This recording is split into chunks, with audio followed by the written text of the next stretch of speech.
మ్యారేజ్కి వెళ్తే అంబానీ గారి ఇంట్లో పెళ్లికి వెళ్తే అందరూ కూడా మాట్లాడుతుంది, పోటీ చేసిన ప్రతి సీటు మీరు ఎలా గెలిచారు.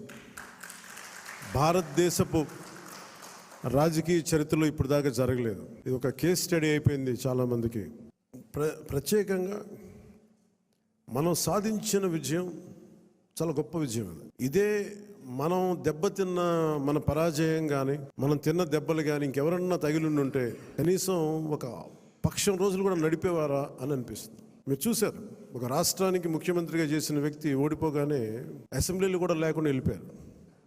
ఓటమి అంత భయపడద్దు మనిషిని. అలాంటిది మనకి ఎంత జనబలం ఉండి ఒక్క సీటు కూడా గెలుచుకోలేని పరిస్థితుల్లో ఏదో ఒకటి వస్తే ఆ వ్యక్తిని వాళ్ళు తీసుకెళ్ళిపోయి అలాంటి పార్టీకి 100% మనం స్ట్రైకింగ్ రేట్తో కొట్టడం చాలా చాలా అద్భుతమైన విషయం.